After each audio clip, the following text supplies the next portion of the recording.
O Japão é meio que uma prévia do que vai acontecer no futuro pro resto do mundo, né? Caraca, será? Filmes como Ghost in the Shell, séries como Len, que previram mesmo que ia acontecer. Mas assim, eu sou casado com uma japonesa, né? Piores falhas de etiqueta que você pode fazer é interromper alguém. O Bushido foi meio que um Don Quixote que o pessoal levou a sério. E aí, galera, tudo bem? Hoje a gente vai começar aqui uma live no PC no Japão, só que, como estamos no Japão, não deu pra fazer a live, porque pra vocês ia ficar tipo 2, 3 da manhã, então a gente vai gravar o vídeo e colocar no YouTube. Lembrando que depois a nossa live também vai pro Spotify e vira podcast. Antes de começar, não se esqueçam das nossas turmas de japonês e aulas particulares. Se vocês quiserem incentivar nossos projetos, entra também no Apoia-se do Pensando no Japão.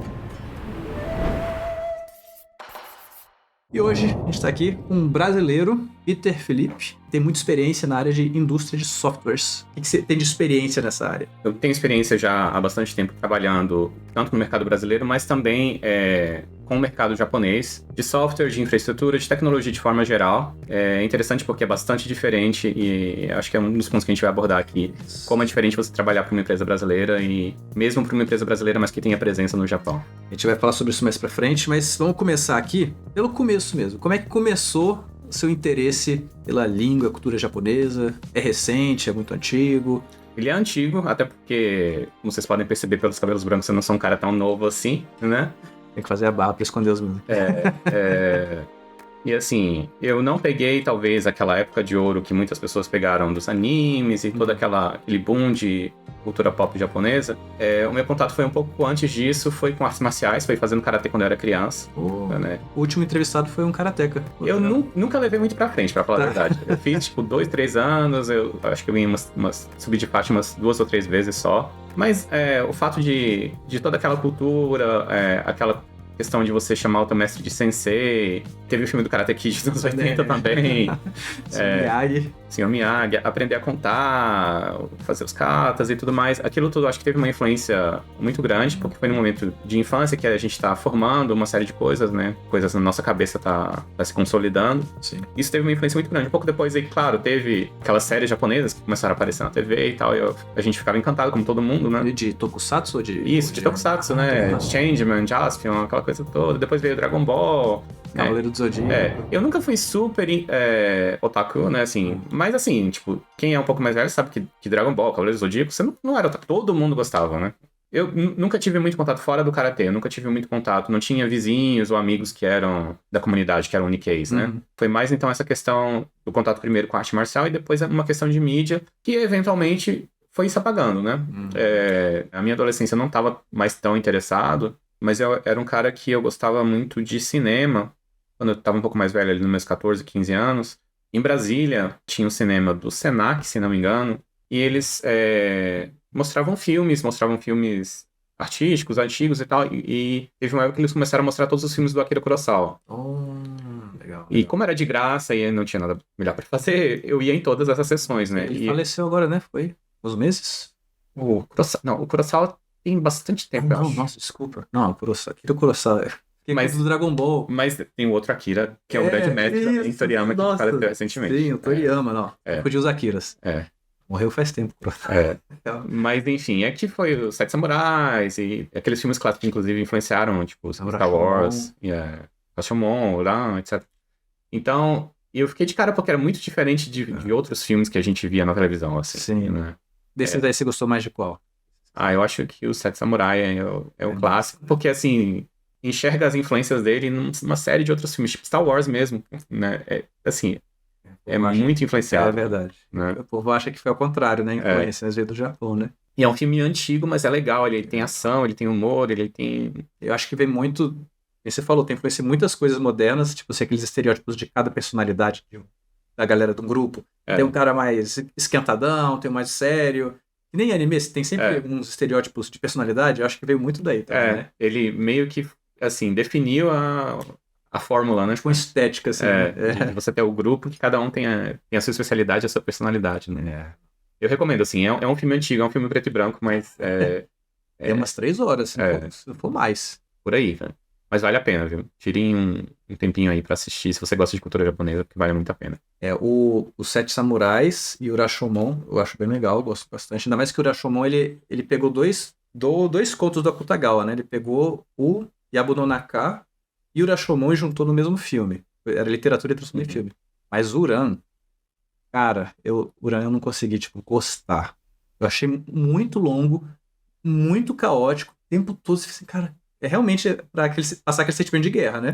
É. Eu fico assim, cara, eu fiquei cansado Ele é um mesmo. filme bonito, né? Hum, Assim, as cores, a fotografia, né? As fantasias, né? Eu acho que ele é muito bem filmado, muito bem produzido. Mas é como você falou, né? Não é um filme que você se sente bem assistindo, né? Talvez tenha sido essa a intenção, né? conseguiu, se foi. É. É um filme mais arte mesmo, é um filme mais assim, aqueles filmes que você assiste pra estudar, não muito pra você aproveitar, Mais talvez. cult, né? É. Parece. Então, você teve influência de anime, de tokusatsu, mas depois foi mais pra essa parte dos filmes, mais tradicionais. Isso, E também, assim, alguns animes na época, tipo, falando em Akira, né? Teve o anime do Akira também, né? É um clássico. Ghost in the Shell, Nossa, né? você deixa. Ó, já avisando vocês, se você quiser participar, seja convidado. A gente fez uma live só sobre o Yu Hakusho. Então eu falava das questões culturais, mitológicas que tinham a ver, e eu chamei umas pessoas que gostavam muito e entendiam muito. E a gente vai fazer uma de Ghost in the Shell. Se Ah, entende bem de tecnologia, se quiser é, participar, é a minha é praia. uma roda de É. conversa, assim. E spoiler, assim, eu trabalho com inteligência artificial, então, assim, Aí, pô, a gente precisa de um especialista, é, pra não falar merda. assim, fazendo um pouco uma tangente aqui, mas filmes como Ghost in the Shell, séries como Len, que também, não sei se vocês conhecem, são muito visionárias, assim, trabalhando na área e vendo o que está acontecendo hoje, tipo assim, eles previram mesmo que ia acontecer, Não, eu que não sou da área, né? muito menos que você, mas eu gosto muito. E, cara, quando eu penso em Ghost in the Shell e outros animes assim relacionados à inteligência artificial, eu fico, caraca, isso é muito antigo. Como é que eles conseguiram, que nem você falou, como é que eles viram o que a gente tá vivendo hoje, né? Eles viram, assim. E se pá, viram coisas mais pra frente ainda. No Ghost in the Shell, Sim. você acha que a gente tá fugindo um pouquinho, mas tudo bem. Uhum. É área de tecnologia e é anime, é Japão. Você acha que no Ghost in the Shell, por exemplo, é alguma coisa que tem no anime realmente vai acontecer? Eu acho que assim, não vai ser uma correspondência de um para um, mas as tendências que estão ali são tendências que a gente percebe que estão acontecendo, né? De você transformar processos humanos em processos digitais, assim, para ser num nível assim um pouco mais aprofundado da coisa, assim. Porque, por exemplo, na área de inteligência artificial, olha, eu vou falar desse tema porque é minha paixão, assim, mas Cara, à enfim, vontade. a gente já tem. Acho que todo mundo conhece ChatGPT, por exemplo, né? Você consegue, mesmo sem você desenvolver o seu motor, né? O seu GPT, usando um motor que já existe como o ChatGPT ou outras plataformas, você consegue treinar para ela emular uma determinada pessoa. Então a gente já tem alguns serviços surgindo que pegam, por exemplo, assim, eu quero falar mais uma vez com a minha avó que faleceu. Eles pegam registros daquela pessoa, né, diários, vídeos, gravações, e conseguem, de uma forma muito convincente. É claro que não é aquela mesma pessoa, assim, você tem uma série de questões éticas e espirituais e tudo mais. Mas, assim, parece muito, cara, porque ela vai copiar, é uma inteligência, ela vai, assim, prever uma palavra atrás da outra e vai copiar. Testando, você tem a sensação clara de que você está falando com aquela pessoa, né? Isso, assim, a gente está em 2024. Lembra do que era em 2020. Nada disso praticamente existia. Agora imagina o que vai ser em 10 anos, em 20 anos, em 30 anos. Até onde essa tecnologia vai chegar. Não sei se eu tô certo, você vai saber melhor, porque eu tenho um filme, acho que é Her, não é? Que ele... Com o Joaquin Phoenix, né? Caramba. Muito disso, assim, É. também, né? Nossa, o nível... A máquina... Você falou que é uma pessoa que já faleceu, mas a máquina tem os dados e consegue meio que reproduzir, imitar. Mas tem esse outro lado que a máquina vai conhecer você, vai conhecer as coisas que você gosta e vai se adaptar para virar uma pessoa que você possa se apaixonar, algo assim, né? Sim, sim. E isso vai... A gente não tá falando só de, por exemplo, deepfake de copiar a voz, mas é de copiar a personalidade, né? E como é uma inteligência artificial que está sempre aprendendo, ela vai copiar, mas ela vai continuar viva, ou seja, ela vai continuar com base no que você vai alimentando, né? Ela vai respondendo de acordo, né? Aquela ideia que a gente tinha clássica do ciborgue e tal, talvez não seja o ciborgue em termos assim de hardware, de você ter uma máquina, um humano com partes mecânicas, mas você vai ter um software, em algum programa rodando que vai ser como se fosse uma pessoa, né? Uma pessoa ou conhecida, né, com base em uma pessoa que já exista, Sim. ou uma pessoa criada, de repente, para uma função X, Y, Z, né? Pode ter uma namorada perfeita, por exemplo. Já tem um monte de gente hoje em dia que está viciada nesses chats de inteligência artificial, né? Eu ia até perguntar para quem está no Japão, né? Porque no Japão também, no exterior, acaba que é muito conhecido por coisas esquisitas, assim, né?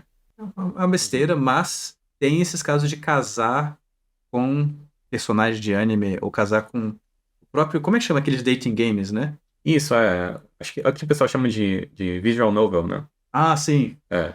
Então, eu acho que aqui pode estar um pouco mais próximo até dessa ligação, que realmente é uma pergunta até que eu vou deixar aqui que a gente pode ver depois. Se é uma questão cultural, assim, que tem, parece que tem um apego um pouco maior com as coisas no Japão, que com as pessoas.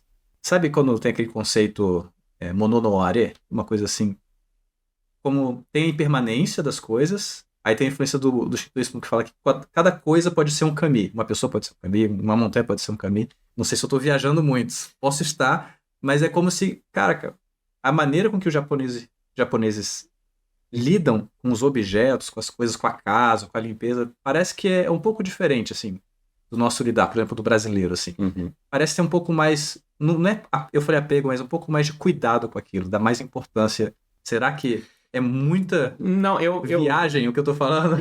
eu não acho, ou se a viagem, nós viajamos juntos nessa, porque eu ia falar justamente, eu acho que tem muita influência do Shinto, cara. Ah, Outro spoiler que a gente ia falar aqui antes, mas assim, eu sou casado com uma japonesa, né? pô, Embora é a gente. clímax, cara. Eu tenha levado ela pro Brasil, né?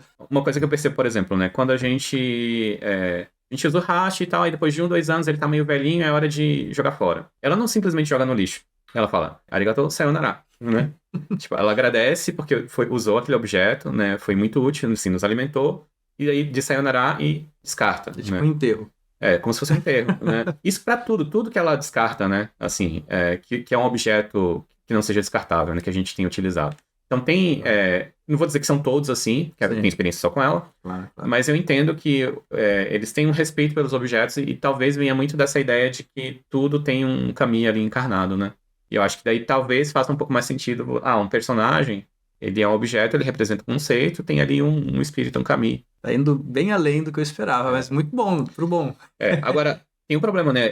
Eu vi no noticiário um tempinho atrás, tinha um japonês desses que era casado com um holograma, e parece que o programa parou de funcionar. Eu vi. A empresa não dá mais suporte, só funcionava no Windows 95, uma coisa assim, era tipo um dos primeiros desses. E assim, a esposa dele, entre aspas, não existe mais. Né? Faleceu. Né? Como todo.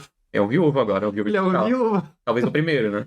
É engraçado que você é da área da tecnologia. Antes do japonês, eu era da área de psicologia. Então, cara, os ganchos que dá pra fazer, né? Do quanto que a influência da tecnologia tá, tipo, a psique humana tá virando outra coisa. É meio que é como se a gente estivesse lidando com coisas, entre aspas, que não existem, mas a gente lida com elas como se elas fossem materiais, né? Tipo, esse cara, ele casou com um holograma. Mas o que ele sentia pelo holograma era o que ele poderia sentir por uma pessoa que existe, né? Então é como se o cérebro não fizesse a distinção realmente daquilo que é palpável, material e algo que é virtual, né? O cérebro é a mesma coisa. Estava gerando hormônios, estava gerando. Quimicamente ele estava sendo modificado, né? Então é uma coisa assim. Isso mostra que, assim, em todos os aspectos, o Japão é meio que uma prévia do que vai acontecer no futuro pro resto do mundo, né? Caraca, será? Nas relações sociais, na economia. Já passou isso pela minha cabeça. Olha só. Tecnologia, eu não vou dizer assim. Eu acho que na relação com a tecnologia, né? Uma outra coisa que talvez você tenha percebido nas suas viagens aqui no seu conhecimento com o Japão. As pessoas têm uma ideia de que o Japão está sempre no futuro, né? Em algumas coisas, mas em outras coisas eles são bem apegados ao passado e são bem conservadores, né? Ou até, talvez, assim, atrasados, entre aspas, a gente poderia dizer. Por exemplo, aqui no Japão o pessoal manda fax ainda. No Brasil, a última vez que eu mandei foi, sei lá, 15, 20 anos atrás, né? Eu só sei que é fax porque minha avó tinha uma empresa, aí tinha que comprar aqueles papel especial lá. Não é? É um papel térmico, né? E tal. Né? Não, aqui, se você pega um cartão de visita de uma empresa, tem telefone e fax ainda. No Brasil é só WhatsApp. Tem muito lugar que não aceita cartão de crédito, né, ainda. Mas, por outro lado, tem muito lugar que aceita 1 milhão de pagamentos diferentes, né? QR Code, Apple Phone, cartão, etc, né? Então tem esse contraste de antigo e novo, né? Pois é. É por isso que eu acho, quando o povo fala, nossa, o japonês às vezes é tão atrasado. Cara, eu não acho. Eu acho que é porque ele não joga, que nem se falou, ele não joga fora aquilo que tá ali, sempre, né? Existe todo um ritual, assim, de passagem mesmo para as coisas, e eu acho que isso que é tradicional. Eu vi até um russo ele fez um documentário de 2 horas sobre o Japão. E aí ele falou um pouco sobre isso que você tá falando, e aí ele conversou com o japonês. Pô, mas por que tem fax, não sei o quê? Ele falou, não, porque aqui os chefes, as pessoas que estão mais acima, são os mais velhos. E tem todo um sistema baseado nisso. E ele não vai deixar de fazer o trabalho dele se a gente... Ele não pode deixar de fazer o trabalho dele. Mas ele só sabe usar essas ferramentas aqui. Essa geração mais velha teria que falecer para aí sim ter uma renovação das ferramentas. Mas eles vão manter enquanto tiver os mais E velhos. como o Japão tem a maior expectativa de vida do mundo, vai demorar. Exatamente. Mas tem uma outra falha também que, assim, a gente que trabalha com tecnologia, com empresas do Japão, né, e a gente ouve bastante também que o Japão tá nos anos 2000, desde 80, mas continua nos anos 2000, né? Interessante. Antes realmente tinha essa sensação futurista, mas eles estão meio que parados num paradigma um pouco mais antigo. Se você navega em páginas japonesas, né, por exemplo, compara a Amazon, não sei se vocês conhecem a Rakuten, né, acho que ela foi patrocinador no time europeu, inclusive, né? Foi? Eu lembro que tinha na camisa. Mas a Rakuten é o maior e-commerce do Japão, é o equivalente à Amazon japonesa. Pois é, a gente tem um aluno que ele trabalhou lá, aí no nosso grupo dos alunos, o povo tava fazendo esse de conversação. Aí alguém, você trabalha com o que? Ele fala, eu trabalho na Rakuten aqui. Aí o outro perguntou pra ele, mas você, o que é a Rakuten? Empresa de quê? Aí ele, cara, de tudo.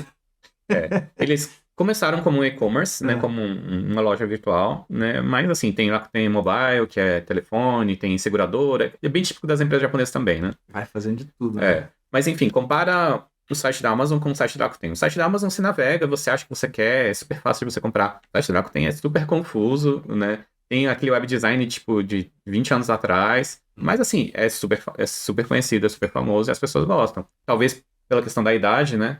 Como o público japonês, na média, é de mais idade, especialmente o público consumidor, quem tem mais dinheiro, né? Eles aprenderam a usar a internet naquela época e não vão aprender outro jeito, né? Sim. Então tá meio que parado no tempo, né? Esse é um dos dilemas, assim. Então, às vezes, por trás você tem uma tecnologia avançada rodando, mas a aparência é aquela aparência antiga, né? Isso até na internet, eu acho isso bem interessante. Nunca tinha reparado. Legal. Essa questão do acesso, né? Você estava falando e eu estava pensando aqui, como é que no Japão eles tentam facilitar o acesso para as pessoas, né? E isso que você falou é uma questão de levar em consideração quem está usando, né? Pô, se a maior parte do público é uma pessoa, é a galera mais velha, por que a gente vai modificar para prejudicar todo mundo só por atualizar, né? Acho que tem aquele lance de querer preocupado com o que o outro vai sentir, né? Se você está incomodando ou não o outro. Claro que tem vários níveis nisso, né? Sim. Níveis até que prejudicar a própria individualidade da pessoa, mas acho que de forma geral é um pensamento muito comum em diversas áreas do Japão, talvez até na tecnologia, né? Sim. Foi uma das surpresas que eu tive trabalhando com tecnologia com parceiros japoneses, com empresas japonesas, foi justamente essa resistência ao novo e resistência à mudança. Geralmente a área de tecnologia ela sempre abraça, né? Ela tá sempre ali na ponta, mas as empresas no Japão geralmente elas têm aquela mentalidade de que se tá funcionando, para que mudar, né? Para que trocar? Isso é bom e ruim. Isso dá uma estabilidade enorme, né? Quando a gente trabalha com coisas do Japão, rede, serviço, etc. É muito difícil cair. A gente chama de uptime, né? De tempo online, né? É assim, é 99,9, pode ter um terremoto, o que for, geralmente vai funcionar. Porque eles estão preparados para isso, né? Tem a questão dos desastres e tem a questão de ter um respeito muito grande com o cliente, né?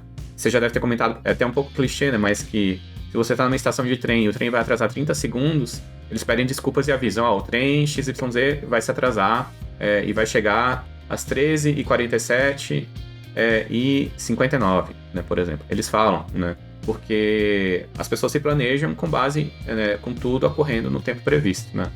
Esse conservadorismo talvez tenha a ver com isso também, né? Se eu mudar, eu não tenho como garantir que vai funcionar como funcionava antes. Então é melhor não mudar. Questão da consideração, né?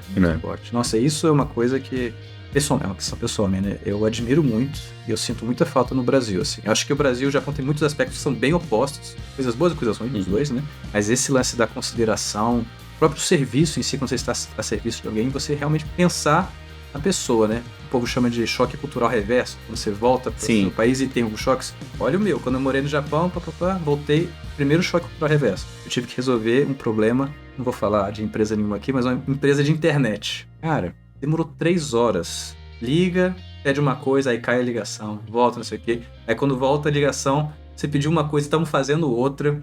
Ai, meu Deus, não é possível. É tipo assim, muito desorganizado, né? Sendo que quando eu morei no Japão, eu namorei uma guria que era da Mongólia. E deu algum problema na internet dela. Assim, um problema de um dia, alguma coisa, não sei o que aconteceu. No dia seguinte, ligaram pra ela. Ou seja, eles ligaram, não foi ela que ligou. Tipo, percebemos que deu problema aí no seu aparelho, pá. Aí resolveram o problema e na semana seguinte chegou um presente pra ela. Era tipo um roteador de internet, assim, pra pedir desculpa pelo problema que eles causaram. No Brasil, já aconteceu de ter um problema, ligar, não resolveram e eu tive outro. Eles me deram outro problema de brinde. isso eu acho que faz uma diferença, assim, absurda. A questão da consideração, né? Com o outro. Como você falou dos choques culturais reversos, eu acho que esse é o mais frequente, né? É o respeito ao consumidor, ao cliente de forma geral, né? Ao outro, né? Ao outro, isso. Embora, assim, o lado ruim disso, que conhecendo algumas pessoas aqui no Japão que trabalham com serviços, né? Aqui eles têm aquele conceito de que Okyaku-sama kami-sama, que o cliente é Deus, né? Não é o cliente que está sempre certo, é um grau A acima. divindade, O cliente é o Deus.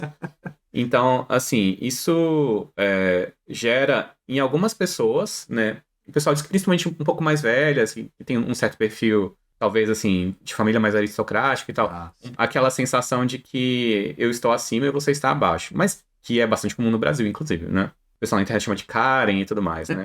Daí que vem, cara, eu escutei muito e eu não tava entendendo. Agora tudo faz sentido agora.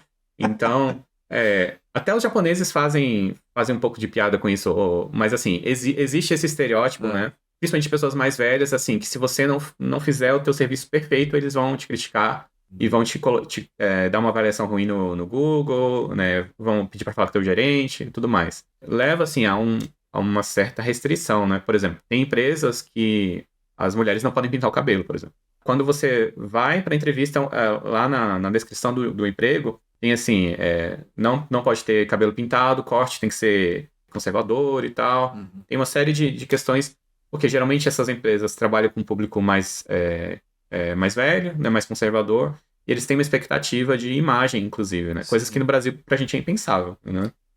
Acho que é mais raro, né? Bem mais raro. É engraçado, se vocês puderem entrar no Google e olhar avaliações de restaurantes, negócios, etc. japonês, olha na descrição de 1 estrela. Tem uns que são muito absurdas. Cara, eu vou ver isso. Nunca parei. Eu já vi de restaurante assim, a comida estava maravilhosa, muito gostosa, mas a garçonete estava com o cabelo pintado e não tinha uma cara agradável, 1 estrela. Né? Então, o pessoal tem essa ideia de que assim, porque o serviço é tão bom, né? Se ele não for perfeito, ele vai te descontar. Né? Você tá falando, tô lembrando de um texto que a gente estava lendo com os alunos. Era um texto falando de como tratar bem o cliente. Tinha um check, assim, o que é importante na hora de tratar bem o cliente? Aí tinha maneira de falar, como olhar, sua vestimenta. E aí tinha esse lance do bem visual mesmo, né? E aí a gente foi vendo, tava lá, você tem que estar impecável em todos os sentidos, né? Mesmo que pra gente, brasileiro, tem coisas que tem muito mais a ver com o nosso pessoal. Pra eles, a aparência é muito mais, como você... sabe aquele termo? É o Honei, o Tatemae? É o Tatemae, né? É o Tatemae, né? Tipo assim, então, é como você se porta pra sociedade. Exatamente, é a fachada, mas por mais que seja seu, mas todo mundo tá te vendo. Então, são os olhos dos outros. Você tem que se preocupar com os olhos dos outros nesse sentido, né? Isso é bem forte aqui, né? Não é o que você quer expressar, mas é o que os outros entendem da sua expressão, digamos assim, né? Como você vai se portar com o mundo, né? E é bem forte, eu acho que, assim, no Brasil, não sei, a gente já teve umas discussões assim, mas a gente tem um foco mais em ser diferente, ser mais exaltado, mostrar que a gente é melhor do que os outros de alguma forma. E aqui, de forma geral, a gente tá falando de estereótipos, né? A gente tem uma questão assim, mais de, não, como que eu consigo ficar dentro do padrão para não ofender o outro com a minha diferença, né? Tipo, não tem aquele... Eu não lembro como é que era em japonês, mas era alguma coisa assim. Prego que se destaca vai ser martelado. Isso, Eu também não lembro do ditado em japonês, mas tem isso, é clássica, né? É clássica, né? Eu morei no Japão em 2012, aí voltei em 2019 e agora eu tô aqui em 24. Eu tenho uma impressão de que mudou bastante, assim, algumas questões de como os japoneses se expressam visualmente. Acho que eles ainda são muito meticulosos, muito cuidadosos, que é uma coisa que eu acho legal.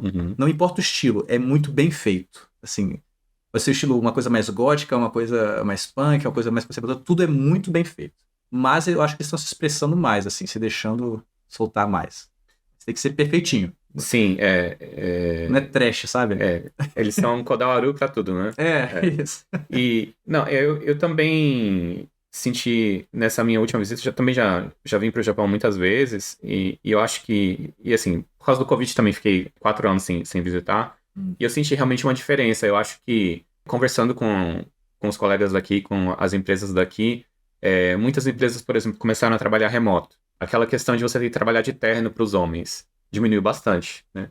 porque as pessoas estavam trabalhando em casa, não tinha mais aquela necessidade de... Até as lojas desse segmento, assim, muitas tiveram que reduzir, algumas faliram, né? E isso levou as pessoas a se expressar, até na questão da câmera, né?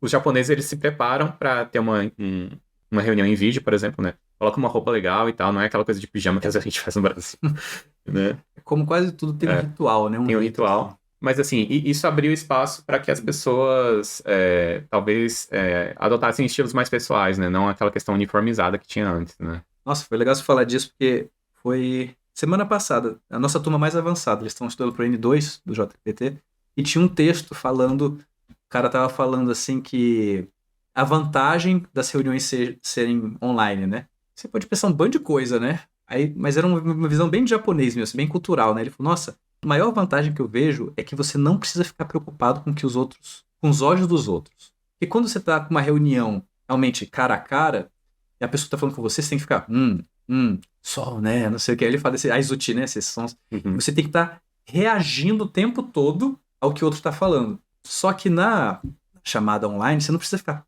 tanto atento a isso e você consegue pensar melhor no que o outro tá falando em vez de ficar pensando nas suas reações físicas. Cara, você fala isso pro brasileiro e fala, o que você japonês tá falando? Porque ele não entende como que é realmente, né? É legal porque eu também ouvi algo do tipo, e assim, por exemplo, uma coisa que foi surpreendente, né?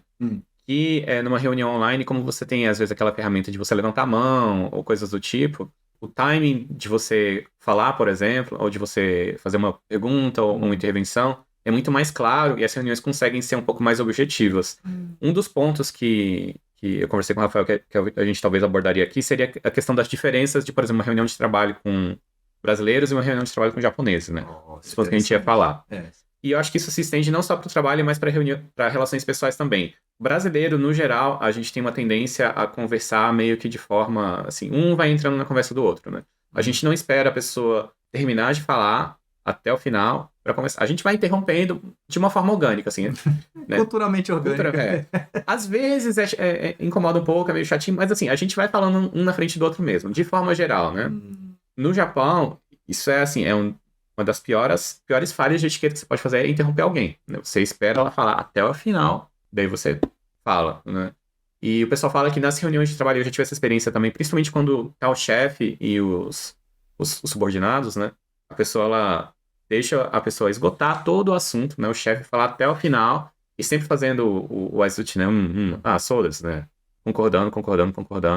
E daí, pra, de repente, só falar, eu concordo com tudo que ele falou, né? Pra chegar num momento de harmonia, assim, de todo mundo concordando, né? Uma reunião, às vezes, com americanos, ou com brasileiros, ou até com europeus, ela tende a ser um pouco mais caótica, né? Uma pessoa vai falando, de repente alguém tá falando uma coisa que você não concorda, você já entra no meio, ou você só levanta e já começa a falar, né? Se você for um pouco mais educado. Mas no Japão elas são muito, assim, quase que ritualizadas, né? Sim. Né? A pessoa mais velha, a pessoa mais sênior, né? Fala, e depois o que tá abaixo dela na hierarquia, depois... E vai seguindo a escadinha, né? Até que todo mundo chega num consenso. Isso às vezes demora. Uma das coisas que eu percebi é que uma reunião de trabalho com empresas japonesas tende a demorar bem mais do que com, por exemplo, americanos. Todo mundo do time tem que concordar. Eles têm que chegar a um consenso. E no Brasil ou nos Estados Unidos, é quem toma a decisão que precisa tomar a decisão, né? Essa pessoa ela pode ouvir outras opiniões, né? Ela pode ouvir subordinados ou pessoal técnico e tudo mais, mas quem vai tomar a decisão é o gerente, né? É o diretor, né? Ele não faz questão de ouvir todo mundo, de que todo mundo concorde, né? Essa é uma diferença cultural que, assim, às vezes chega a ser um pouco irritante, assim, né? Porque você pensa que eles não estão sendo objetivos, né? Mas é uma questão de que, assim, a partir do momento que eles tomaram aquela decisão, aí todo mundo abraça, né? Aí você pode contar com aquela equipe, Sim. com aquela empresa. Oh, legal. Enquanto que, às vezes, no Brasil, né? Às vezes, é tomada uma decisão, mas algumas pessoas do time não gostam, às vezes elas vão ficar torcendo contra, ou vão meio que fazer uma sabotagem interna, não vão dar tudo, né? Tem essa questão também. São ônus e bônus, às vezes, das culturas diferentes, né? Mas a cultura empresarial japonesa, tava vendo assim, caraca, tem umas coisas assim de pega um auditório, aí tem todas as pessoas que querem entrar na empresa, elas vão pra lá pra ser feita uma seleção, saindo algumas, papapá, e aí tem um momento até que fiquei bem impressionado, assim, levanta um menino, novinho, devia ter saído da faculdade, e ele faz tipo um juramento mesmo, assim, ele fala, eu quero trabalhar nessa empresa e eu vou doar meu sangue, vou fazer de tudo pra essa empresa. Eu não esqueci o que ele falou, mas tipo assim, é como se fosse estar jurando a bandeira. Ser aceito. Aí é aquele lance dos opostos que a gente falou, assim, né? Dos extremos. Acho que tem uma coisa muito legal de realmente pensar no grupo, todo mundo vai aceitar isso daqui, logo todo mundo vai conseguir trabalhar junto sem ninguém ficar puxando tapete de ninguém, mas ao mesmo tempo, às vezes parece também uma coisa muito religiosa no mau sentido, assim. Uhum. Não é a sua vida, você pertence à empresa e você vai fazer de tudo pela empresa, né? Pra gente brasileiro é esquisito, mas eu vejo que muitos japoneses acham isso muito tranquilo, É, assim, sabe? pelo que eu escuto, assim, essa é uma mentalidade que ainda existe, ela está em decadência, está diminuindo, Uhum. né? Até por questões econômicas. Porque o que acontece, né? Antigamente, as pessoas entravam nas empresas e elas se aposentavam e morriam nas empresas, né? Hoje, algumas, né? Se você entrar numa Mitsubishi, numa Toyota, numa Sony, numa Panasonic, ainda tem essa cultura bastante forte, né? Não para todos, né? Sim, não. Principalmente esses recém-graduados, né? Recém-formados, que passam por essa cerimônia e entram lá desde o início, quase como se fosse, sei lá, um concurso público no Brasil, né? É muito, muito difícil que essas pessoas percam o emprego, né? Que sejam demitidas. Só se a empresa falir mesmo, né? O que eu já ouvi. Você começa ganhando pouco, você ganha bem menos do que, por exemplo, alguém que não seja um funcionário de carreira, né? Que trabalha, às vezes, numa loja de conveniência no McDonald's. Mas eles te dizem, ó, a gente vai cuidar de você a tua vida inteira, né? Então, você, todo ano, teu salário aumenta, você tem bônus, tem participação de lucro, e você sabe que se você não fizer nada de errado, de muito errado, né, você vai se aposentar ali, né? Eles vão cuidar da sua família mesmo, né? Mas você vai ter que dar o sangue, né? Se tiver que fazer hora extra até meia-noite todo dia, né? Você vai fazer e não vai reclamar. Vai ter que ir no Nomikai com o chefe, sempre que ele chamar. Nossa, tem um aluno nosso, se estiver vendo, não vou falar seu nome pra não te expor, mas, cara, ele mora aqui no Japão e altas vezes ele tem que cancelar a aula, porque, tipo, ele fez o trabalho, ele fez Dangyo, né, que é hora Uhum, extra, e aí, sempre que tem novato ou alguém saindo, tem que ter um nome Kai, ele tem que acompanhar, aí tem que tomar uma taça pra cada novato ou pra cada uhum, pessoa que tá saindo, e altas horas que ele chega assim, ele já tá cansado, tá meio bêbado, uhum, e ainda vai ter aulas. E aí não tem como falar, não, não vou. Você tem que ir, né? Dependendo da empresa, uhum. tem outros alunos que trabalham em empresa que não precisam. Até fala assim, nossa, ainda bem que minha empresa não tem isso. Mas tem outros que é uma regra, né? É uma regra não dita. Você tem que estar lá. Senão pega mal, fica esquisito pra ti, né? Não é que você vai ter uma repercussão oficial, mas você vai ficar de escanteio, né? Você não vai ser mais promovido, não vai ser mais lembrado, né? Eles não vão te demitir, mas vão fazer a tua vida dentro da empresa ser tão ruim que você vai querer pedir demissão. É bem típico de um bullying, de um IDME que acontece na escola, né? Quando você se recusa a participar desses eventos. Nessas empresas, assim, bem, bem tradicionais mesmo, né? O pessoal diz que a Mitsubishi talvez seja a mais famosa, Ah, que é? tem essa, Eu não sabia. essa cultura ainda Caramba. ali dos anos 70. E o pessoal acha, porque isso é uma cultura muito ancestral. Não, isso aí foi depois da Segunda Guerra e tal. Teve aquele milagre econômico japonês, né? É uma cultura nova. Muitas coisas que o pessoal acha que são culturas, da época dos samurais e tal. Não, isso é coisa bem recente. Não teria o menor problema se fossem trocados ou fossem aperfeiçoadas. Não é uma coisa ancestral que o pessoal tá. Vou abrir um parênteses aqui. Toda live acontece isso. A gente vai falando sobre alguma coisa e vem ideias para outras lives. Aí Uhum. vai ficar uma ideia aqui. Cara, esse é um tema bem legal pra gente tratar depois e chamar outras pessoas, talvez mais especialistas, antropólogos, alguma coisa assim, sobre essas coisas que o povo acha que é muito antigo do Japão, mas surgiu mais na Segunda Guerra. Uma coisa que eu tenho como exemplo bem assim, a galera não gosta, mas é o lance do Bushido. O povo fala, não, porque o Bushido surgiu lá em Kamakura, não sei o quê. Mas eu tava vendo, tava até estudando melhor sobre isso, tem muita coisa que foi meio que assim, virou um best-seller, Bushido empresarial, Bushido não sei o quê, e foram coisas criadas agora. O povo fala que era dos samurais, mas não era. Mas o povo acha que é, e aí, às vezes vai convencendo até os próprios japoneses de que era. Mas só porque você falou isso, eu lembrei. Talvez dê pra fazer uma live sobre essas questões, né? O que realmente é uma cultura mais antiga, mais milenar, e o que veio de agora. É uma vitrine, né? Pra Isso. vender algo. Te cortei aqui, mas aqui, quando Não, vem uma mas ideia, eu gosto de soltar, porque senão eu e, esqueço. e, eu acho um tema muito legal, assim, cara. Assim, eu me surpreendi quando eu descobri, assim, isso não é da época do Tokugawa e tal. Não, não, isso aí é. O lance do Bushido é meio que uma. Como fizeram isso, eu acho que com os cavaleiros medievais na Europa também, né? Foi meio que uma romantização, né? É. Sei lá, Don Quixote, né? O Bushido foi meio que um Don Quixote que o pessoal levou a sério, né? Vai fazer um corte só nessa sua fala. A gente faz uns cortes depois. Essa sua fala vai dar. Nossa Senhora. Porque você sabe, na internet, quando tem umas falas assim que incomodam algumas pessoas, é o que mais, infelizmente, na internet, é o que mais fica famoso são, sei lá, frases fortes, que às vezes não, o É. povo não vai entender é de um contexto que você tá falando, né? Vai achar que você tá só descendo pau, não gosta de samurai, não sei o quê, papapá. Não tem nada a ver, né? Não dizendo que era tudo mentira ou que tinham Claro, que eram claro, claro. aspectos negativos. Sim, não, eu entendo. Mas Eu entendo, mas tem gente que vai achar que você é contra, sabe?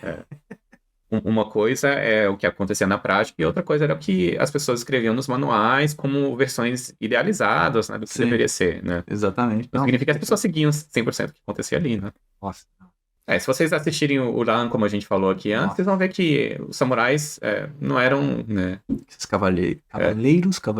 A galera do português me corrige. Eu nunca dois, né? Eu lembro. acho que eles não eram. É verdade, eles montavam e eram. Mas não eram, assim, super honrados e, assim. O senso de honra era um pouco diferente do que a gente imagina, né? Boa. A gente às vezes está aplicando conceitos, assim, da nossa ética atual. Na época deles, eram valores completamente diferentes, né?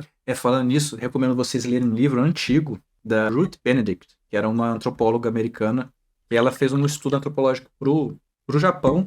Inclusive, ela foi muito criticada porque falam que ela fez um estudo da cultura japonesa meio que para os americanos saberem invadir de forma correta. Tem todo um lance assim, mas de qualquer jeito, é bem legal porque ela fala sobre isso. Ela fala sobre essa questão de, quando se fala de honra, quais são os conceitos de honra para a gente, ocidental, e os conceitos de honra para os japoneses.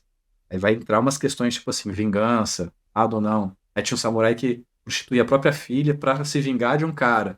Pra gente, não seria algo honrado, mas para ele foi. E era visto dessa forma. Então fica aí. É um livro antigo, então vale a pena comprar, mas tem na internet. Vamos voltar bastante, que a gente foi indo para um lado. Mas você quer complementar alguma coisa? Não, vamos. Não, mas assim que é bom. Trazer Assim de volta que é bom. pro planeta Terra. Cara, eu tô falando contigo e tô pensando, cara, que como a gente não tá fazendo live, a chamada, o título, vai vir depois. Uhum. O tempo todo, não, melhor colocar esse título. Esse título aqui tá muito legal, cara, tá muito bom. Voltando um pouquinho, sua infância, aí karatê, tokusatsu, anime, os livros não, os filmes, a gente foi indo pra essa parte de tecnologia, mas quando foi o primeiro contato, assim, com o aprendizado da língua japonesa? Na minha adolescência, então, tendo esse interesse nos filmes e tudo mais, o pessoal da comunidade de aprendizado de língua japonesa em Brasília, às vezes colocavam alguns cartazes e tal, nesses eventos do Kurosawa ou de animes e tudo mais. E eu vi alguma chamada que mencionava aquela bolsa do Next, né? Uhum. Eu fui procurar saber mais. Sempre tive vontade de estudar no exterior, né? Será que não rolava, de repente, né? Eu tô gostando de coisas japonesas e tal. Fui pesquisar mais a respeito. Nisso eu descobri que existia essa bolsa do Ministério da Educação japonês. Muitos de vocês aí do público devem estar familiarizados. Acho que você foi bolsista também. Fui. E aí descobri que um dos requisitos é que você tinha que, se não me engano, aprender japonês, passar num teste de japonês no primeiro ano, nos primeiros 6 meses. Você me corrija. Talvez na época fosse diferente também. Mas existe um requisito desses, né? Na minha época, era para mestrado, graduação? Era para graduação, né? Para graduação, tem um teste. Em um teste, né? Acho que depois de 1 ano você tinha que passar em um teste. Eu pensei, eu tenho interesse, mas será que todo mundo tem aquela ideia de que japonês é uma língua muito difícil? E de fato é, né? Talvez não tão difícil quanto a gente imagine, né? Ok. Mas não é espanhol, né? Então eu comecei a pesquisar a respeito. Na época eu já tinha um nível de inglês legal, eu sempre estudei inglês desde novo, e isso facilitava porque eles falavam que algumas aulas você poderia fazer em inglês, né? Eles não ofereciam aulas em português, mas em inglês eles ofereciam. Mas ainda existia esse requisito. Sim. Como nesse primeiro ano eu vou poder assistir as aulas em inglês, eu acho que não tem problema, eu vou estudar. Fui me preparar para a prova da bolsa e, ao mesmo tempo, estudando, assim, autodidata mesmo, né?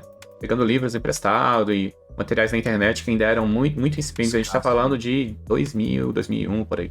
Já existia internet, mas não era como era hoje. Nossa, hoje... Assim, não existia YouTube, nada disso. Então, assim, era às vezes achar algum PDF perdido em algum site que tinha lá um conteúdo básico. E assim, fui estudando por conta própria, aprendi katakana, hiragana, alguns kanjis, expressões básicas e tudo mais. No começo, até que eu progredi mais do que eu imaginava, né? Mas cheguei numa barreira, quando a gente entrou em questões gramáticas um pouco mais avançadas, eu cheguei numa barreira, assim, de forma bastante rápida. Acho que talvez que a clássica questão das partículas, né? Para entender, porque era uma lógica muito diferente dos idiomas ocidentais. Sim.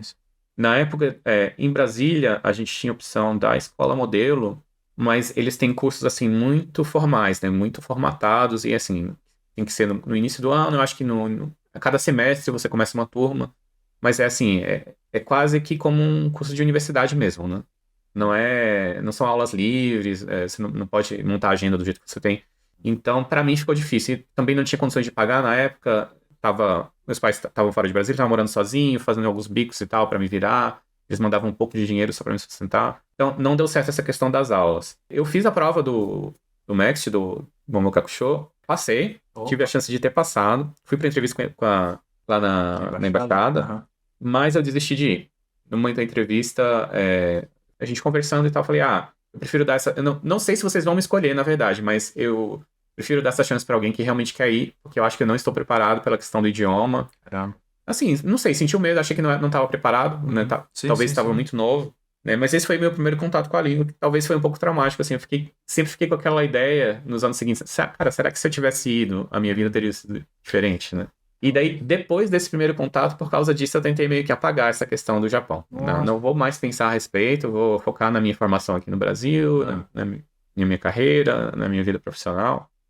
Mas ficou aquela sementinha, né? Aquela base do japonês ali, né? Desde a época do Ichini-sanshi do karatê, né? Eu sempre tive gosto por idiomas, né? Por literatura, por linguística, por essas questões de linguagem mesmo. Inclusive, linguagem da computação. Exatamente. É uma linguagem, né? Lógica, linguagem, tá tudo relacionado, né? Então, quem é de letras, linguística, Chomsky, aí tem muito a ver com programação também, às vezes a gente acha que não, né? E inteligência artificial também né? Tanto que a gente fala de Large Language Models, né? Grandes modelos de linguagem, né? Que são as inteligências artificiais. Então, tudo tá relacionado com linguagem. Então, eu sempre tive esse gosto por linguagem. Mas o japonês ficou, às vezes, um pouco em segundo plano. Fui melhorar o meu inglês. Mas sempre com aquela sementinha, né? Você estudou outras, além do inglês, espanhol e japonês, você chegou a estudar mais um pouquinho de alguma coisa? Eu estudei um pouco de alemão, porque eu gostava muito na época de literatura. Caramba, legal. Fiz uns 3 semestres. Eu consigo ler ainda, mas assim, se você pedir pra eu falar, eu não falo nada, assim. Não vou pedir. E isso é uma coisa que vocês percebem quando vocês estudam japonês, eu acho. É que, cara, as línguas ocidentais, tanto as germânicas quanto as latinas, né? Se você fala inglês e você fala português, é muito fácil você aprender outros idiomas, comparados com o chinês ou com o japonês ou com o coreano. Se for olhar dentro da linguística, né, o tronco linguístico, né, das Você consegue intuir muitas coisas, você consegue, né, pegar muita coisa do contexto ali e tudo mais. O japonês, se você não tem vocabulário, se você não tem kanji, você não tem como adivinhar, né? Não. Talvez, assim, quando você chega num nível mais avançado pelos radicais, ali você consegue, talvez, intuir alguma coisa, mas às vezes também não tem nada a ver, né? Porque o japonês tem muita questão que é fonética só, né? Que não é... Sim, não, entendo. Não é semântica, né?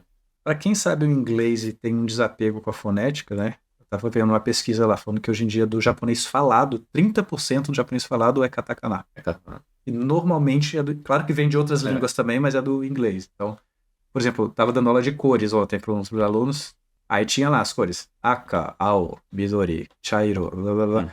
Mas eu falei, gente, vocês podem decorar, mas se vocês chegarem numa loja e falar qualquer palavra, cor em inglês com aquele sotaque, redo, blue, green, eles vão entender. Mas não inventa de falar certo.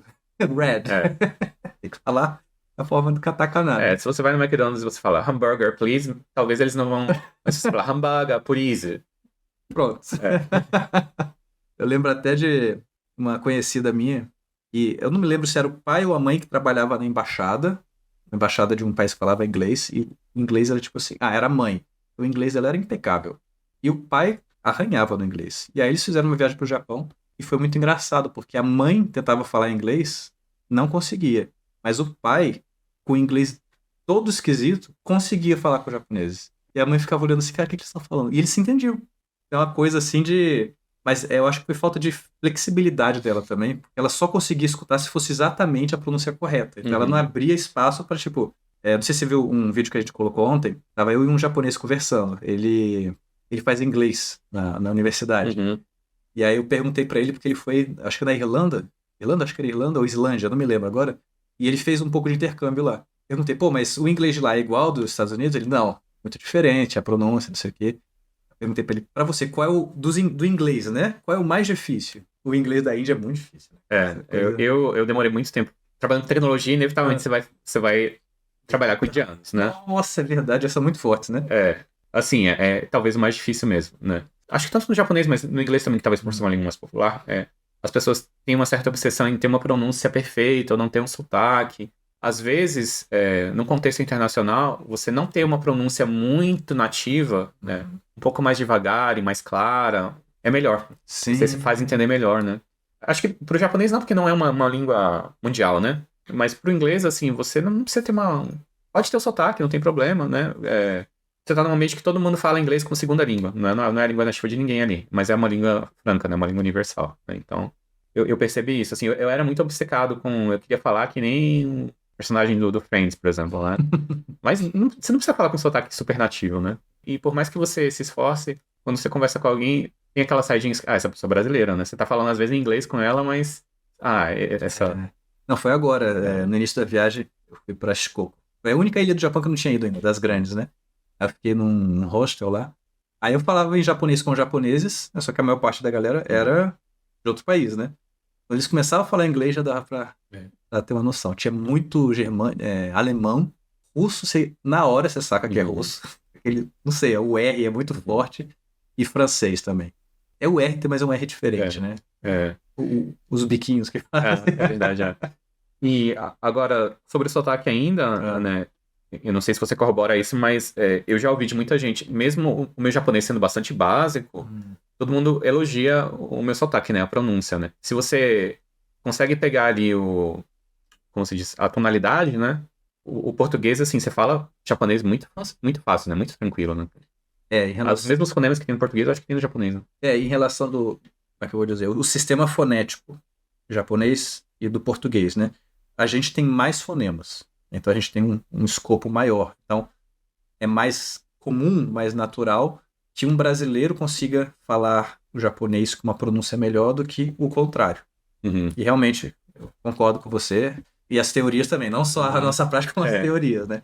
Tem alguns sons ou outros, assim, que é um pouco mais difícil, mas o que eu já vi é o seguinte, no próprio Brasil, a gente tem vários regionalismos, algumas pessoas que têm sotaques mais carregados, vou dar os estereótipos aqui. Por exemplo, o Nordeste, o Rio de Janeiro e o Sul. Eu conheci um professor que ele era um bom professor, não vou falar nomes aqui, bem lá do interior do Sul. Ele falando japonês, era um gaúcho falando japonês. E é muito carregado. Você podia escutar, você pode não entender japonês. Se você escutasse ele falando, você fala, esse cara é gaúcho, você está entendendo? E era muito forte. E no Nordeste e no Rio tem umas coisas que são que pega muito, assim. E aí, para essas pessoas, eu acho que tem que prestar mais atenção. Mas, no geral, é bem mais fácil pra gente. Pra gente que é de Brasília, né, que é um sotaque bem neutro, né? É meio neutro. A gente acha que é neutro. Não sei se vocês vão corroborar aí nos comentários. Tem umas coisinhas que entregam, mas eu acho que é mais questões de vocabulário, gíria, do que necessariamente o sotaque, né? Não sei. Eu tenho essa impressão. Quando você trabalha com os japoneses, tem um ritual diferente em como funcionam as coisas, que nem você tinha falado da reunião, né? A reunião tem toda uma sequência, mas a experiência que você teve foi sempre com japonês e estrangeiro junto? Ou só com japoneses? Como é que foi, mais ou menos, isso? Eu tive a chance já de participar, por exemplo, de reuniões onde eu era o único gaijin, né? Que eu era o único estrangeiro. Eu não vou dizer que eu sou especialista nesses assuntos, até porque a gente tem um pouco, nesses momentos, aquilo que eles chamam de gaijin card, né? Que é assim... vou te dar um desconto porque você não é japonês. É o lado bom de ser estrangeiro. É o lado bom, né? O pessoal não vai te cobrar tanto o conhecimento, ou se você quebrar alguma regra de etiqueta ou fazer alguma coisa errada. Ele não sabe, ele não é japonês, né? Isso tem um lado bom e ruim, né? Porque também significa que você nunca vai ser aceito 100%, né? Mas enfim, isso é outra história. Mas o que eu percebo é que, assim, tem a questão dos mexindo dos cartões. Isso talvez, assim, no Brasil a gente não dê muita bola pra isso, né? Muita gente nem tem mais cartão, né? Mas tem todo o ritual de você entregar com as duas mãos e você coloca na mesa, no lugar certo. Eu não vou saber te dizer qual que é o local, mas você tem que colocar ali certinho. Tem coach de etiqueta pra isso aqui, né? Tem a questão das posições na mesa, né? Onde o mais sênior vai sentar, onde o mais júnior vai sentar. Isso, pelo que me dizem, tem muito a ver aí, talvez, com o Bushido, com os samurais, né? que o local mais vulnerável é onde o cara mais novo, né? Se entrar alguém com uma espada, por exemplo. A primeira vítima seria onde tá o cara mais novo. Né? O menos importante. E o local mais protegido é onde tá o cara mais antigo, Sim. né? Tem todas essas questões de etiqueta mesmo que... eu acho que no Ocidente a gente não dá mais tanta bola, né? Até essa palavra etiqueta tá meio em desuso, né? Meio que fora de moda, né? A gente não ouve tanto. Aqui o pessoal... manas, né? Que eles chamam, né? É muito importante ainda num contexto corporativo, principalmente de empresas mais tradicionais. Não startups e empresas menores, ou de áreas tipo games e tal. O pessoal é mais relaxado quanto a isso. Mas ainda assim, são muito mais formais do que no Brasil, nos Estados Unidos. Além dessas questões de etiqueta... Na sua área, o japonês não foi, tipo assim, o mais necessário, né? Por exemplo, tecnologia, né? Você falou que 30% das palavras hoje em dia são em katakana. Em tecnologia, talvez seja 60%, 70%, 80%, né? No mundo todo, né? Então, isso já ajuda, né? Se você se familiarizar com a pronúncia e, às vezes, nem sempre é tão óbvio, assim, que uma palavra japonizada, né? Katakanizada, de qual palavra em inglês que ela vem, né? Às vezes, você quebrar um pouco a cabeça. Ah, é isso, né? Mas assim, o que eu recomendo na área de tecnologia é que se você não tem um japonês tão fluente, você tem um inglês bom. Também não precisa ser um inglês perfeito, mas um inglês funcional, né? O que eu acho que para qualquer pessoa na área de tecnologia é importante de qualquer forma, né? Se você quer estar na ponta, tá lendo os últimos manuais, os últimos artigos, né? As últimas tecnologias, você tem que saber inglês de qualquer jeito, né? Então, se você sabe inglês de forma funcional, isso já vai ajudar um monte. E o japonês, aí, são aquelas questões do japonês de cortesia mesmo, de coisas ali do dia a dia do escritório, né?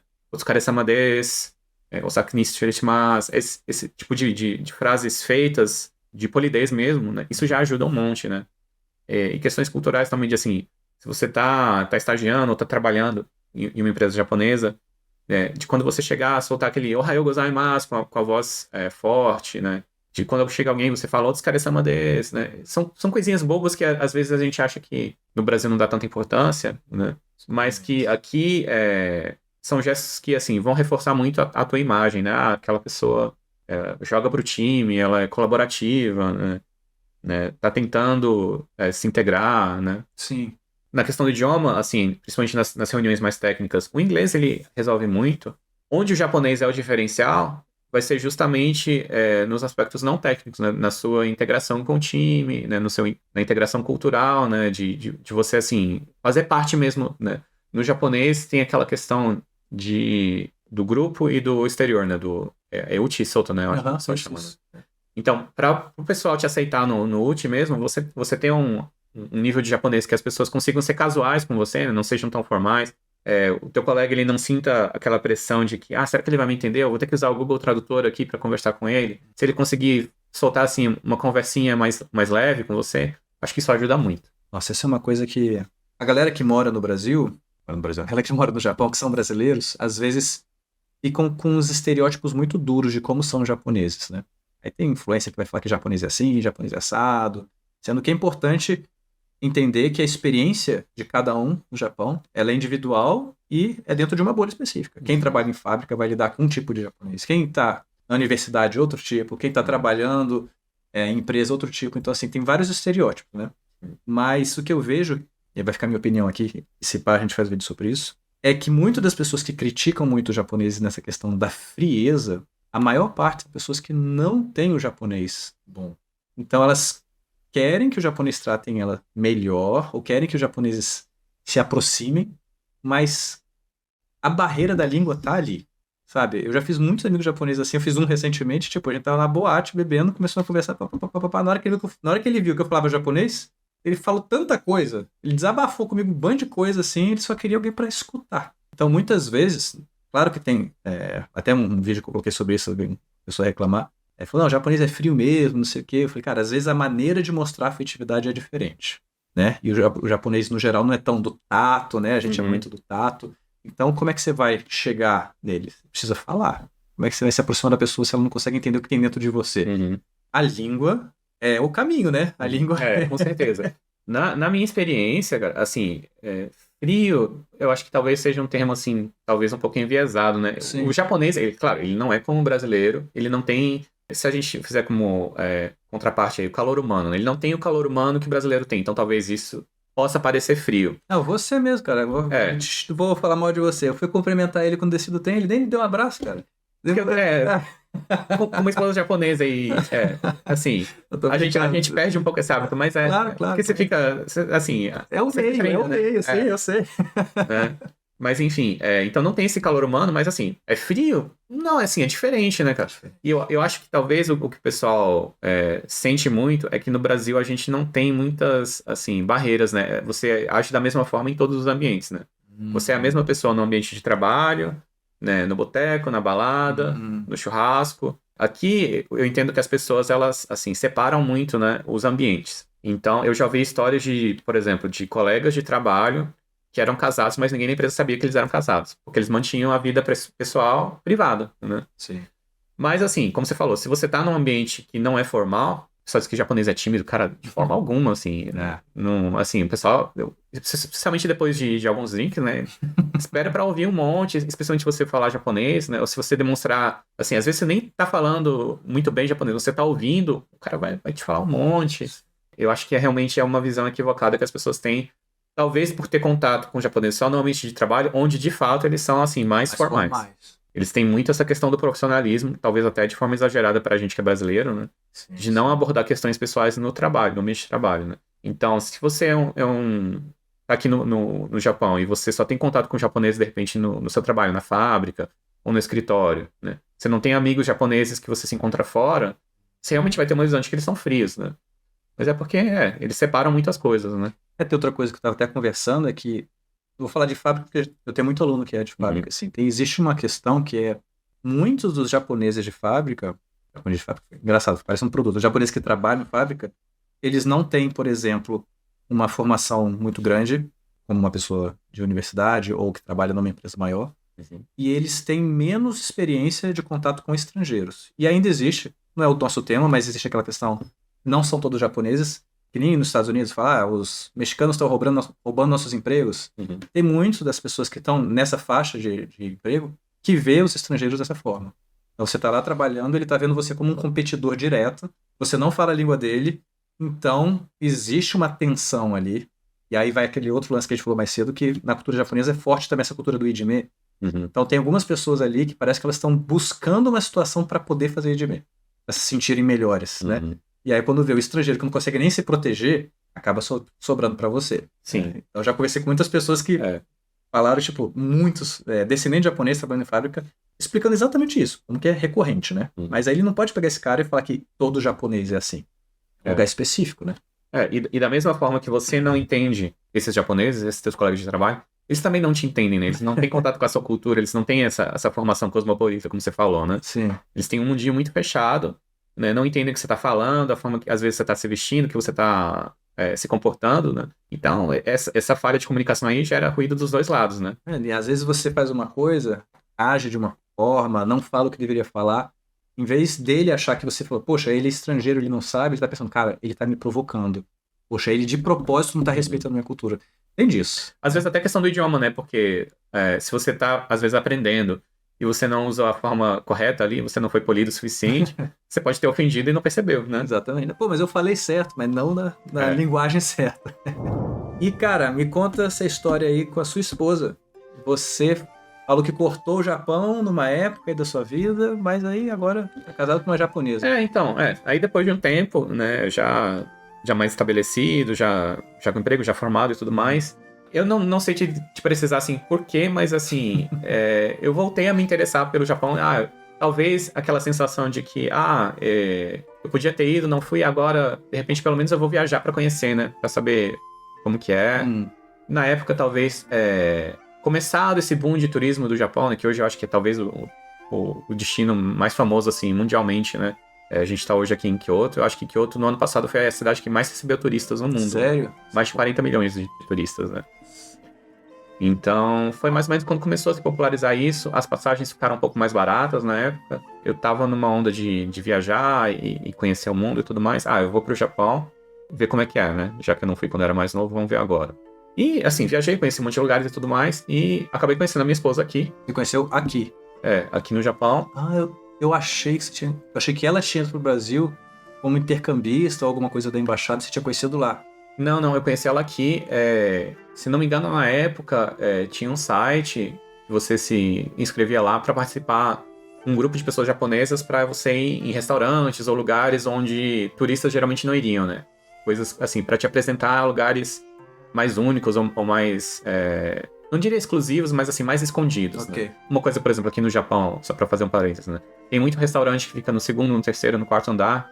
Você, como turista, você nunca vai num desses, né? Geralmente a pessoa tem medo, nem sabe que tem, né? Ou não é muito convidativo, você acha que você não fala japonês, você não vai. Pra às vezes te levar nesses lugares um pouco mais desconhecidos, ou mais inacessíveis, né? Tinha um grupo desse. Eu conheci ela numa dessas excursões, num desses grupos, né? A gente fez uma amizade ali. A princípio era só uma amizade mesmo, né? Mantendo alguns contatos. Como ela falava inglês muito bem do grupo todo, né? Ela falava melhor inglês, então a gente conseguia se comunicar bem, né? Os outros só tinham aquele sotaque às vezes muito pesado, ou não teve aquela química, né? Sei lá. Sim. Como eu posso dizer agora, né? Mas aí a gente continuou trocando mensagem. Na época eu fiquei um mês em Tóquio, né? A gente tinha o JR Pass, né? Que você podia viajar pelo Japão todo. Então eu aluguei um apartamentinho bem barato em Tóquio, na época que o Airbnb valia a pena ainda. Foi uma coisa ridícula, foi tipo assim, 40 mil ienes por um mês, assim. Tudo bem, era quase uma cápsula, né? O apartamento. Mas hoje seria 3 vezes mais, no mínimo. Fiquei baseado nesse apartamento e tava viajando, né? Às vezes eu pedia mensagem pra, eu tenho JR Pass que posso ir no Japão inteiro. Onde é que você me recomenda? Vai em Kobe comer lá o Kobe Beef, né? Ou vai em Nagano porque tem um bolinho, não sei o que, não sei o que. Ela me dava as dicas gastronômicas e tal. E eu ia visitando, né? A forma que a gente ficou junto foi uma história muito interessante, né? Que foi no último dia, cara. Eu voltava pro Brasil no dia 1º de abril. Não é dia da mentira, tá? No dia 1º de abril. No dia 31, eu saí com uns amigos que eu tinha feito aqui, estrangeiros, né? Australianos, irlandeses. Já viu a Nata, né? Do naipe desse pessoal. Né? E nesse dia, quando eu tava voltando pra casa, eu esqueci o meu bolso, onde tava o meu passaporte, a minha carteira e todos os meus documentos pessoais no táxi.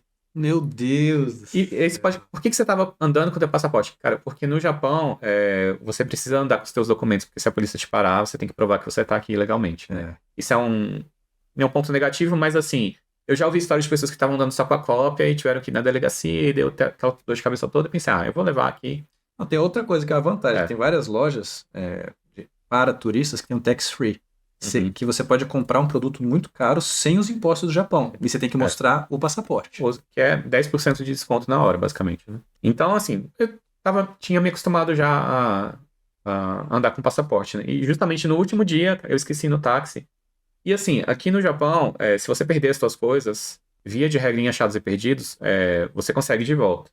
Mas eu não consegui encontrar, como não foi Uber, não foi nada, assim, como que eu ia saber qual era o táxi? Eu não tenho a placa, né?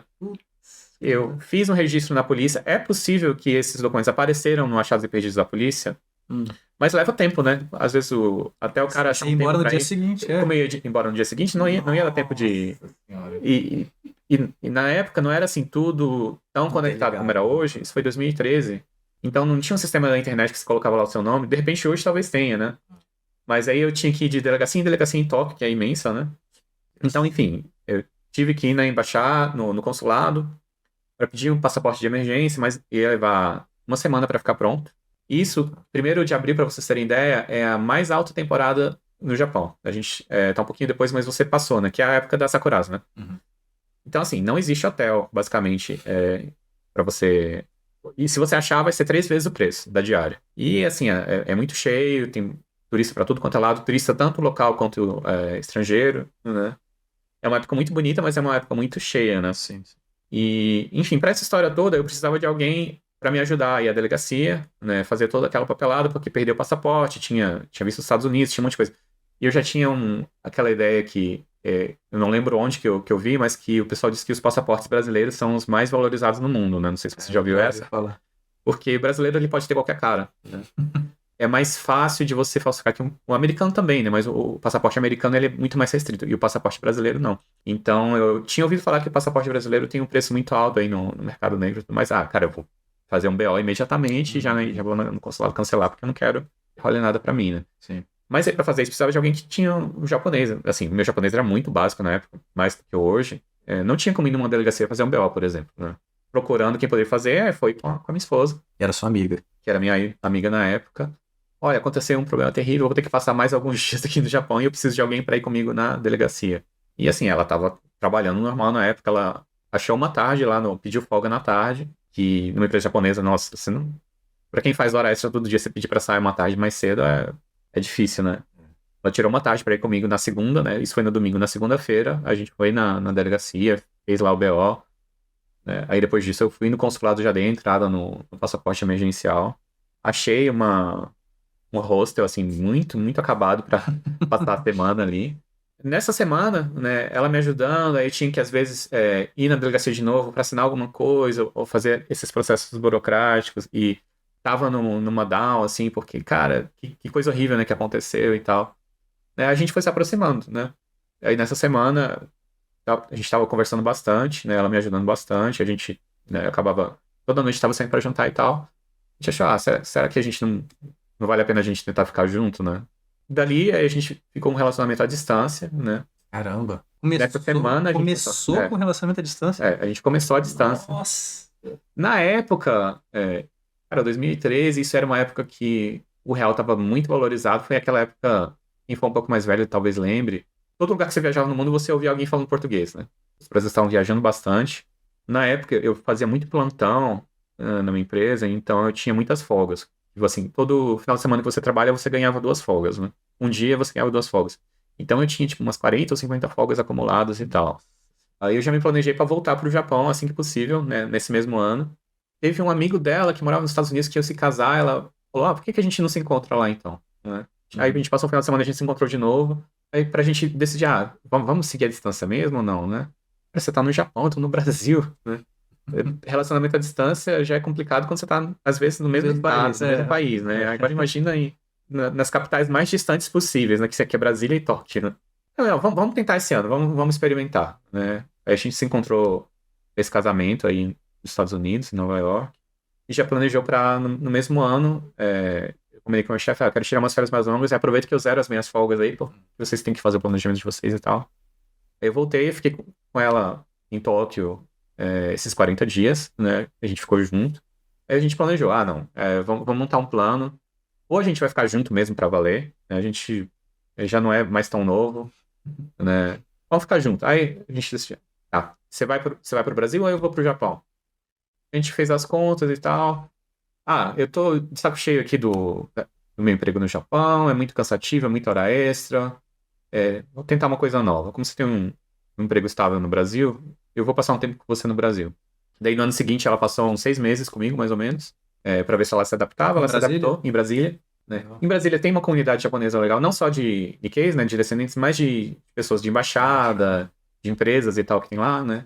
Ela já fez muitas amizades e decidiu ficar. Aí a gente, então vamos se casar. Legal.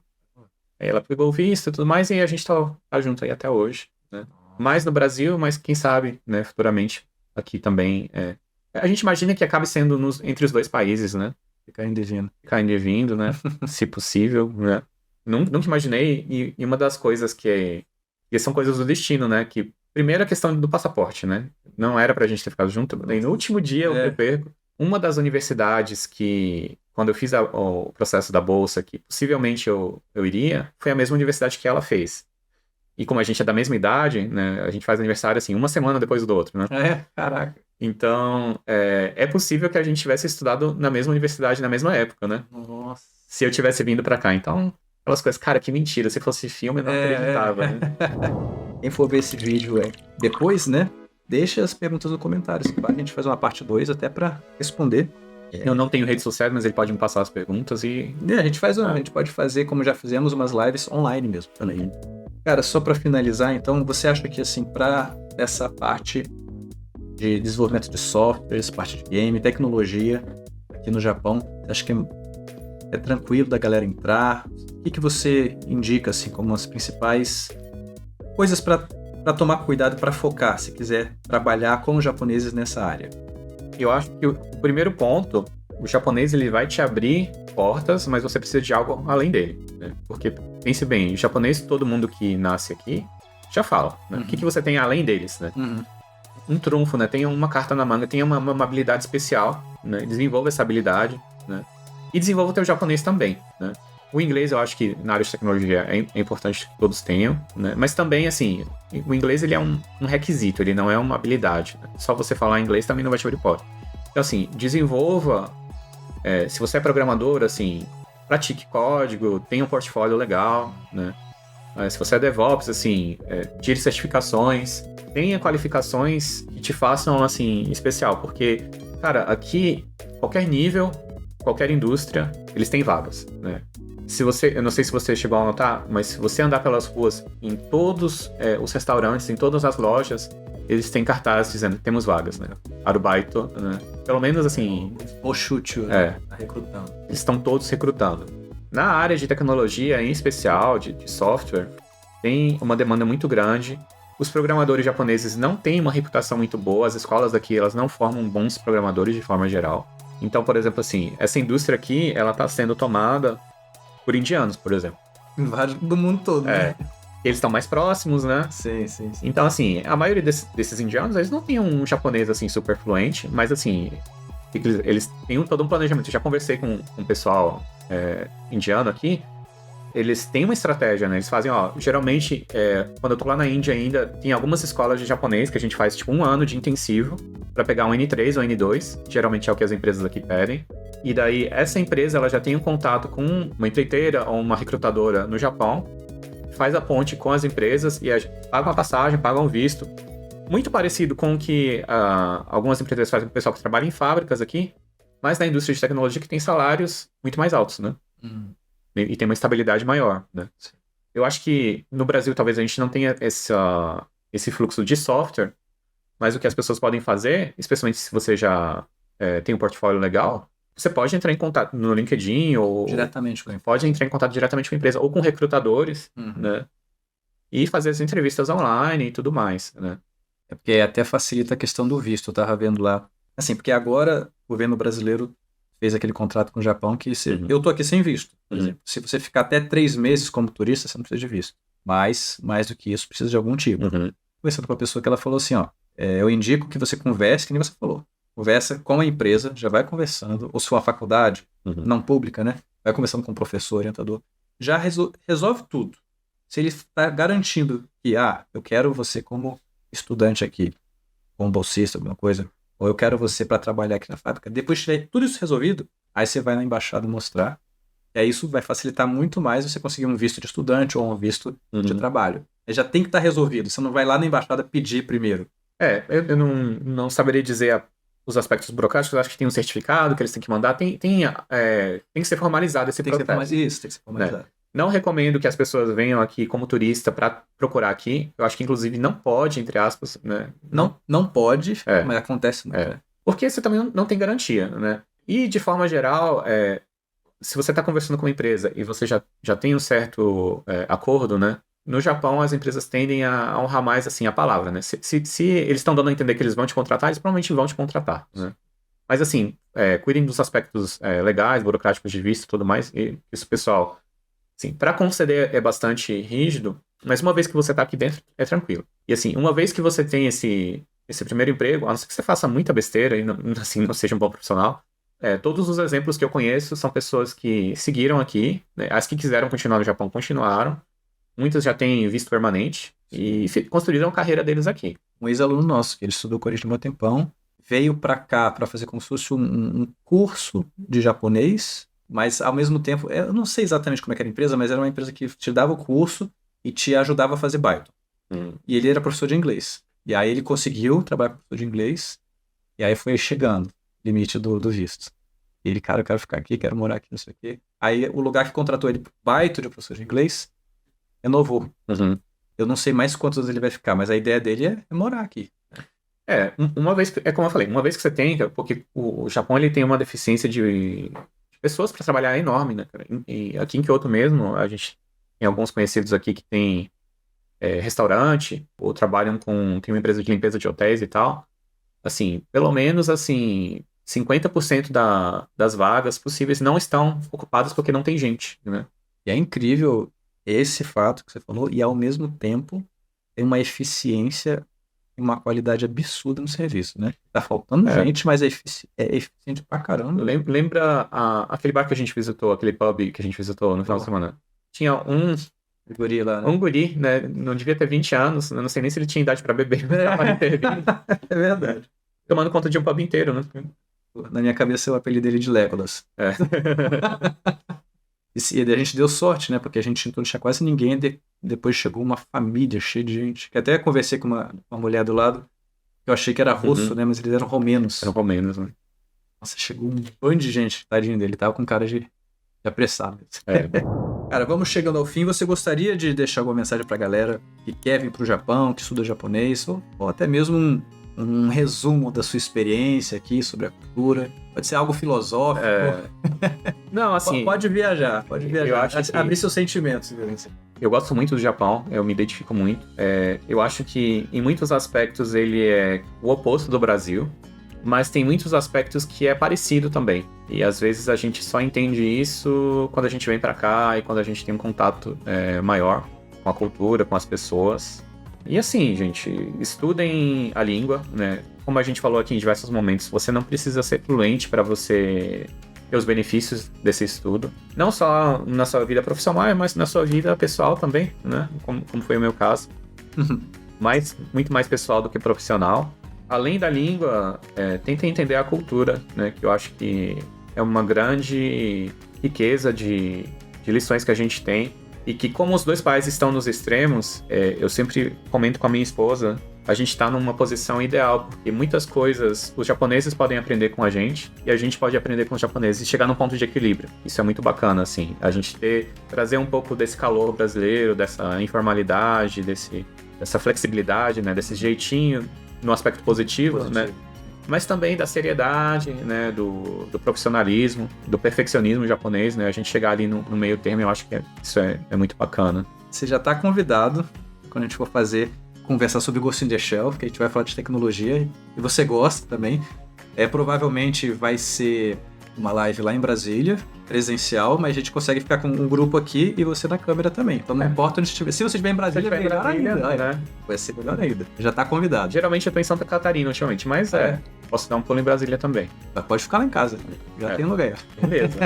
Então é isso, galera. Muito obrigado. Deixem aí nos comentários se vocês quiserem. A gente falou sobre muita coisa, né? E muito obrigado por ter participado. Valeu, Rafael. E venha mais.